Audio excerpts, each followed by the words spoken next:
Ma, ini dagingnya kurang banyak buat lauk sarapan. Garamnya tambah dikit lagi dong, Ma. Ya ampun Papa, Papa kan lusa cuci darah. Makan daging dan garamnya dibatasi dulu Pak. Halo sahabat sehat, jumpa lagi dengan saya, Nurse Sesai. Pada kesempatan kali ini saya akan menjelaskan makanan apa saja yang perlu dibatasi pada pasien gagal ginjal kronis. Walaupun dibatasi bukan berarti tidak dimakan sama sekali, nanti bisa-bisa jadi malnutrisi atau kurang gizi. Hehehe. Penyebab malnutrisi pada pasien hemodialisis diantaranya karena faktor usia, faktor penyakit penyerta dan kualitas terapi dialisis. Penyebab asupan energi pada pasien hemodialisis disesuaikan dengan kebutuhan berdasarkan berat badan. Pembatasan nutrisi pasien gagal ginjal kronis dilakukan untuk meringankan kerja ginjal dalam membuang kelebihan nutrisi tersebut.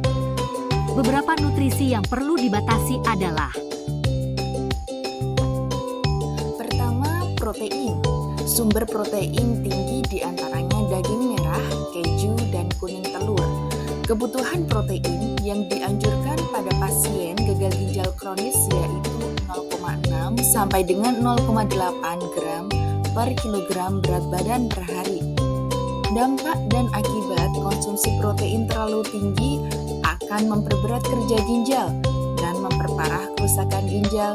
Selain itu, sisa metabolisme protein yang seharusnya dapat dikeluarkan dari tubuh tidak bisa lagi disaring dan dibuang oleh ginjal, sehingga terjadi penumpukan zat sisa di dalam darah. Kedua, natrium atau sodium. Sumber tinggi natrium diantaranya garam, kecap, saus, makanan dan minuman kemasan atau kaleng. Kebutuhan natrium yang dianjurkan pada pasien gagal ginjal kronis maksimal 2 gram atau setara 5 gram garam dapur per hari. Dampak akibat konsumsi natrium terlalu tinggi bisa terjadi hipernatremi yang dapat menahan cairan di dalam tubuh dan meningkatkan tekanan darah sehingga akan membuat jantung dan paru-paru bekerja lebih keras. Oleh karena itu, diet rendah natrium penting dilakukan oleh pasien gagal ginjal untuk mencegah pembengkakan anggota tubuh akibat penumpukan cairan dan peningkatan tekanan darah. Ketiga, kalium.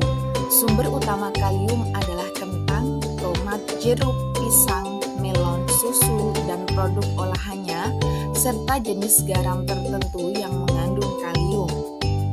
Kebutuhan kalium yaitu 3.400 mg per hari pada pria dewasa dan 2.600 mg per hari pada wanita dewasa dengan fungsi ginjal normal. Dampak akibat konsumsi kalium terlalu tinggi bisa terjadi hiperkalemi yang menyebabkan kelemahan otot, gangguan irama jantung, atau bahkan serangan jantung.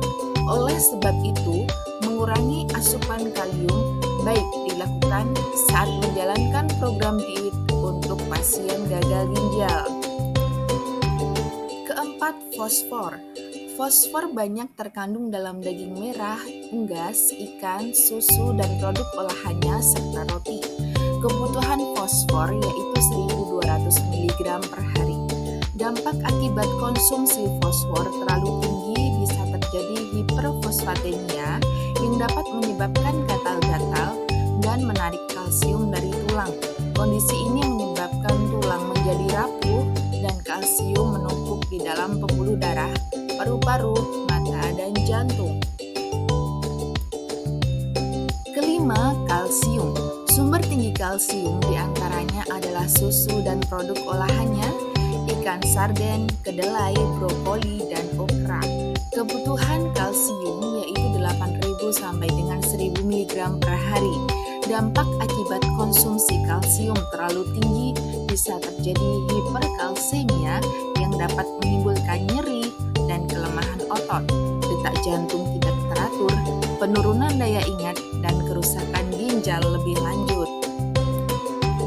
Diet untuk pasien gagal ginjal kronis lebih disarankan berupa makanan yang dipanggang, ditumis, atau dikukus. Pembatasan jenis makanan tertentu sangat diperlukan untuk mengurangi penumpukan zat-zat sisa metabolisme yang berpotensi menimbulkan komplikasi dan menyebabkan kerusakan ginjal lebih lanjut.